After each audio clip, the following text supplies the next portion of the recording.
inspired to jump on here and share about this idea that so many of us have, that we need to show up differently than how we are, than our genuine, in the moment expression. So much in the world points to how things need to be different than the way they are, how we need to be different, how we need to be better.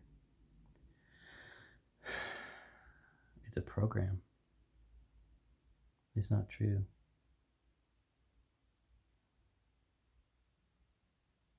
We're so beautiful exactly as we are. And it's the program that has us thinking that we're not.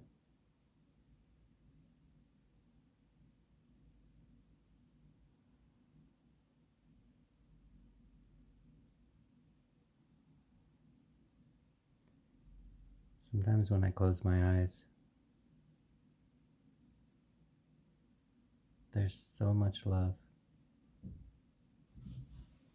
that it just feels obvious that nothing needs to change or happen or be any different than exactly how it is. And on some level, what I'm sharing is obvious because we know. I don't know if you can hear my aunt. She's talking to the cat. You don't chase her out of her own room. Not nice. It's distracting me, but it's funny.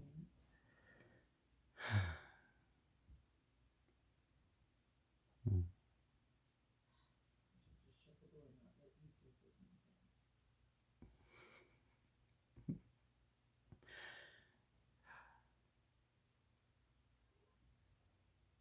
See, that cat needs to be different than the way it is.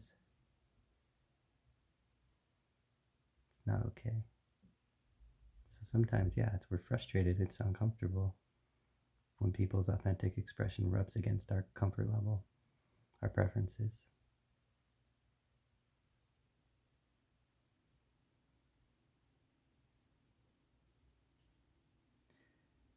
And when we're children and we rub against adults' preferences, they have power over us, they can punish us, they can physically harm us. So we're trained being me is dangerous, it's not safe.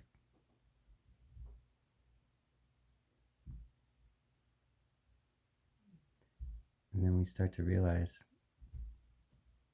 being me is the only thing that is safe. And it doesn't mean there aren't risks, it doesn't mean there's not a danger of people becoming reactive in response. But it starts to feel like more of a risk. This is my experience. It starts to feel like more of a risk not to be myself, not to be in my full authentic expression. Because what that invites is for me to be wearing a mask which disconnects me from source. It disconnects me from this feeling of love.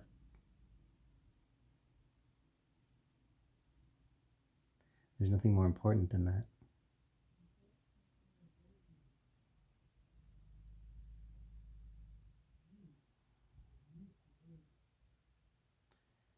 And I've started to become aware of how magnetizing it is to simply be myself.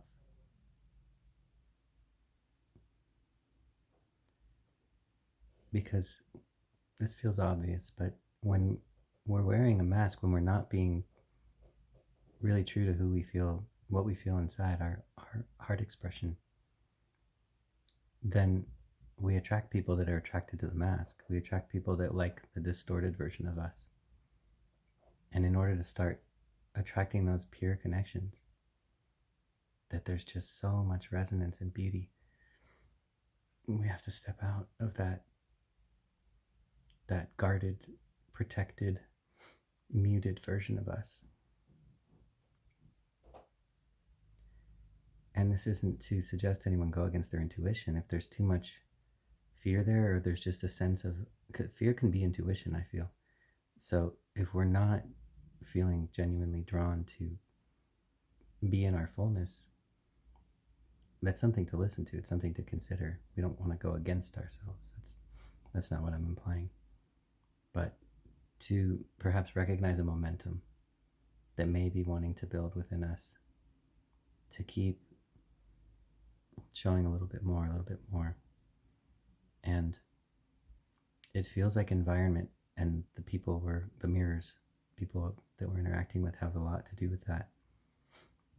So there's this kind of debate that many of us are in, that I've been in, around, do I like who I'm choosing to surround myself with and where I'm putting myself and what is being reflected to me. Is my beauty reflected here? Because if my beauty is reflected here, that's probably going to encourage a fuller expression from me, because my nervous system is going to be calmer, which means I'm more expanded into the field of love, which means I'm less fearful. And that's where we shine. So sometimes it becomes hard to argue with, why would we put ourselves in the presence of people that are going to reflect anything but our beauty, our magnificence, to encourage that expression from us so that we can be our fullness, so we can be the brightest light that we can be for the world, for the benefit of all.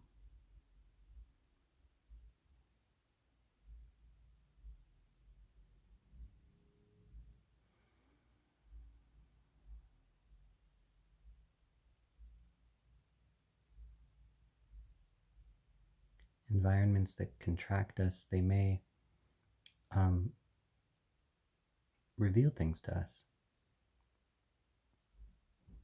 It's not like there's a wrong decision here, but it seems for many there's a momentum of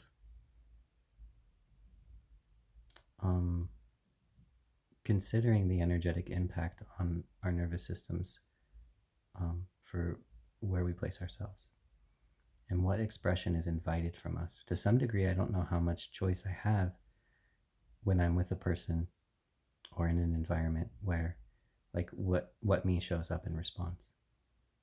I wonder how much of the me that shows up is dependent on the energies present, and that I just follow the invitation. Oh, this me is being invited. And my imagining is that over time, as I become more grounded in my heart, I won't be as impacted by the outer reflections. That those energies won't have as much power to pull me out of center, or whatever that is.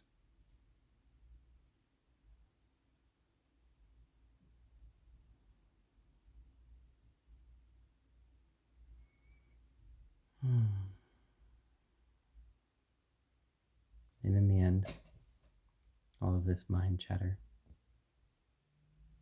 who knows if it means anything, but it's fun to share. Something in me wants to express it. So I'm doing it. That's how I do.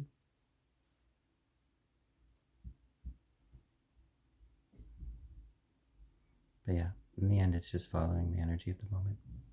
What environment it puts us in, what people we are in contact with, who we say yes to, who we say no to. It might not make logical sense.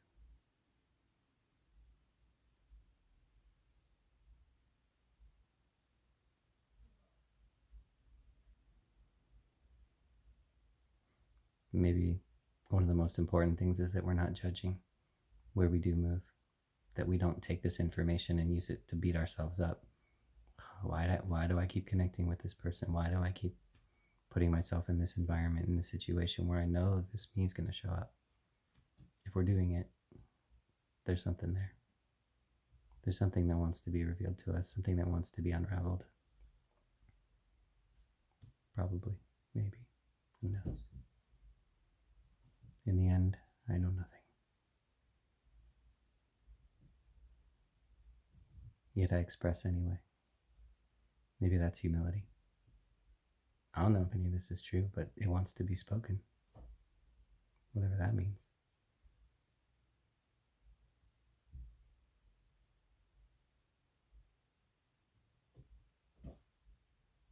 Lots of love to everyone.